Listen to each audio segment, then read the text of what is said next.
Herkese merhaba, Nefis Yemek kanalıma hoş geldiniz. Bugün sizlere Tokat yöresine ait baklalı dolma tarifi vereceğim.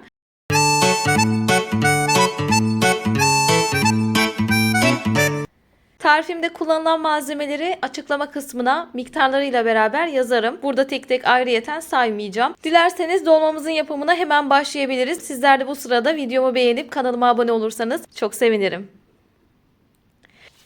İlk olarak işe dolmamızın içini yaparak başlayacağız. 3 su bardağı yarmam var. Buna çorbalık, açlık isimleri de veriliyor. Yarmamı 2 kez sudan geçirdim. İçerisine bakla koyacağım. Bu baklayı geceden suya koydum. Kabukları soyulmuş ve kesilmiş olarak hazır aldım. Sizler isterseniz bütününü alırsınız. Bütününü de aynı şekilde geceden suya koyarsınız. Sabaha kabuklarını soyabilirsiniz. Rahatlıkla doğrayabilirsiniz. Şöyle içerisine baklalarımı koyuyorum. 300 gram bakla var burada. Hepsini koydum. Yaprağım 1 kilo. 1 kiloya göre iç hazırlayacağım. Fazla gelirse bir poşete koyup buzluğa koyabilirim. Bu baklalı dolmayı yaparken bakla varsa bakla kullanılıyor. Yoksa nohut kullanılıyor. Ben ikisini de koyacağım. Nohutumu da akşamdan suya koymuştum. Bir de fasulye koyacağım. Fasulyeyi de 1-2 taşım kaynattım ve 2 saat o sıcak suda beklettim. Kapağını kapatıp tenceremin. Fasulyeyi arzuya göre koyabilirsiniz. Fasulye koymak zorunda değilsiniz. Nohut koymak zorunda değilsiniz. Bakla ya da nohut arasında iç malzemesi değişiyor arkadaşlar. Dediğim gibi ben varken hepsini de koyacağım. Çok güzel oluyor. Denemenizi tavsiye ederim. Aklınıza yatmıyorsa dediğim gibi nohut ve fasulyeyi çıkarabilirsiniz. Şöyle soğanlarımı yemeklik doğradım. Üzerine de bir diş sarımsak doğradım. Burada dolmamızın özelliği bütün malzemelerin çiğden konulması. Soğanımı da iç malzememe ekliyorum. İnce ince kıydığım maydanozumu ekliyorum. Dereotumu koyuyorum. 1 yemek kaşığı domates salçamı ekliyorum. Yarım su bardağı sıvı yağ. Zeytinyağı da koyabilirsiniz. Sıvı yağ da koyabilirsiniz. Gelelim baharatlara. 1 tatlı kaşığı nane, 1 tatlı kaşığı pul biber, 1 çay kaşığı sumak koyacağım. Baharatlarım devam ediyor. 1 tatlı kaşığı karabiber, 1 çay kaşığı kırmızı toz biber, 1 çay kaşığı kimyon, 1 çay kaşığı reyhan koyacağım. Reyhanı isterseniz taze olarak da koyabilirsiniz içerisinde. Ben evimde kurusu vardı. Kurusunu koyacağım. Kurusu da olur, tazesi de olur, fark etmez. Ama mutlaka içerisinde olması gereken malzemelerden birisi reyhan. Bunları da ekliyorum. Son olarak gelelim tuz meselesine. Tuz konusunda yaprağınızın tuzuna mutlaka bakın ve salçanızın tuzu varsa ona göre tuz atın. Ben 1 tatlı kaşığı kadar tuz atacağım. Kendi damak tadınıza göre ayarlayın lütfen. Tuz da tamam. Bu malzemeleri karıştıracağız. Şöyle 1 çay bardağı kadar da su koyacağım. Su oranını biraz daha artıracağım. Şöyle 1 çay bardağı daha ekledim. Şöyle dibinde bakın suyu var. Bu şimdi şişecek. Şöyle güzelce karıştırdıktan sonra şişmeye bırakacağım. Daha sonra da dolmamı sarmaya başlayacağım. İçimiz hazır. Dolmamızı bir 10 dakika sonra sarmaya başlayabiliriz. Artık sarma işlemindeyiz. Şöyle tokat erbaa yaprağı var. 1 kilo kadar. Sapını koparıyorum. Hazırladığım içten bir miktar koyuyorum. Sarma işleminde şöyle yukarıdan toplayıp yan taraflardan da topluyoruz. Şu şekilde bohça gibi sarıyoruz. Özel bir sarma tekniği yok. Her taraftan böyle güzel bir şekilde derleyip topluyoruz. Bohça gibi diyebiliriz. Tekrar yapalım. Şöyle sapını aldım. Bu saplarını isterseniz atmayıp dolmanıza biraz ekşilik vermesi için tencerenizin içerisine koyabilirsiniz. Bu arada bu dolmayı tabii ki kemikli etle yapacağız. Zaten malzemeleri yazacağım. Pişirme aşamasında sizlere göstereceğim. Şöyle biraz daha dolma içimden koyuyorum. Yukarıdaki yapraklarını, şu uç kısımlarını içeriye koyuyorum. Kenarları da şöyle bir tane sağdan, bir tane soldan getiriyorum ve katlamaya başlıyorum. Çok sıkı olmasın arkadaşlar. Çünkü şişecek.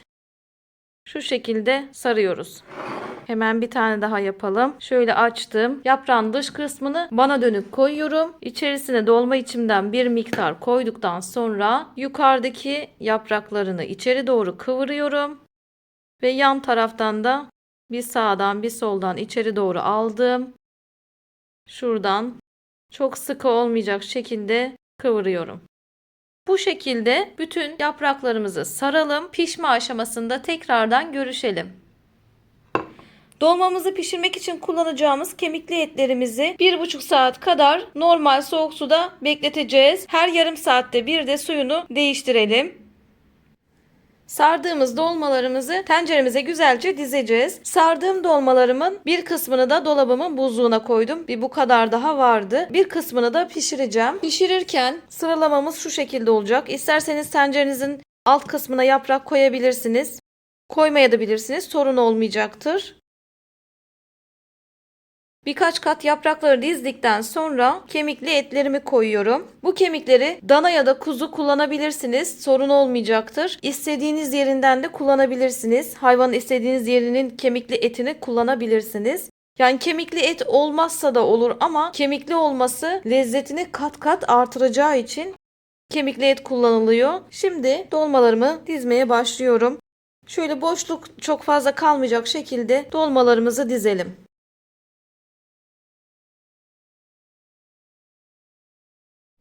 Tüm dolmalarımı güzelce dizdim. Şimdi dolmama su eklemesi yapıyorum. Suyu şöyle üzerine çıkacak arkadaşlar. Zaten dolma çok şişeceği için suyu bittikçe su eklemesi yapacağız. Su konusunda kontrollü ilerleyeceğiz. Yağ zaten koymuyoruz. Üzerine salçalı soğanlı bir sos yapacağız. İlerleyen aşamalarda onların yapımını da sizlere anlatacağım. Şimdi üzerine şöyle ağır bir şeyle kapatacağız. Kaynayana kadar normal ateşte, kaynadıktan sonra kısığa alacağız. En az 2 saat pişireceğiz. Saatte bir kontrol yaparız hep beraber. Şimdi ocağa götürüp dolmamızı pişmeye bırakalım. Dolmam 1 saattir pişiyor. Bakın şöyle göstereyim size. Suyu da var. Gördüğünüz gibi suyunu kontrollü gideceğiz biliyorsunuz. Hatta şöyle kendimize doğru çektiğimizde burada suyunu görebiliyorsak suyu var demektir. Zaten biraz da sulu bir dolma olacak arkadaşlar. Şimdi dolmamız orada pişerken bir tane soğanı piyazlık doğradım ve yarım çay bardağı sıvı yağda kısık ateşte kavurmaya bırakıyorum. Soğanım güzelce kavruldu ve ben 1 yemek kaşığı domates salçası ekledim. Sosuma da biraz tuz attım. Salçam tuzsuz olduğu için. Soğanı seviyorsanız burada soğanı bol kullanabilirsiniz. Şöyle salçamı da güzelce kavurduktan sonra dolmamın üzerine sosumu ekleyeceğim. Kavurduğum salçamı dolmamın üzerine ekleyeceğim. Dolmamda da şöyle bir işlem yaptım. Üzerindeki ağırlığı kaldırdım. Yani 1 saat 15 dakikadır pişiyor zaten. Bu aşamadan sonra artık ağırlıksız devam edeceğiz. Şöyle sosunu ekliyorum. Sosunu şöyle dağıtacağım üzerinde. Suyunu da kontrol edelim tekrardan. Bakın suyu da var zaten. Yine kapağını kapatacağım. Pişmeye bırakacağım. 1 saat daha pişireceğim. Yine suyunu ara sıra kontrol edeceğim. Suyunu komple çektirmiyorum arkadaşlar. İçerisinde çok fazla olmamak suretiyle biraz su olacak. Kapağını kapatalım. 1 saat sonra tekrardan görüşmek üzere.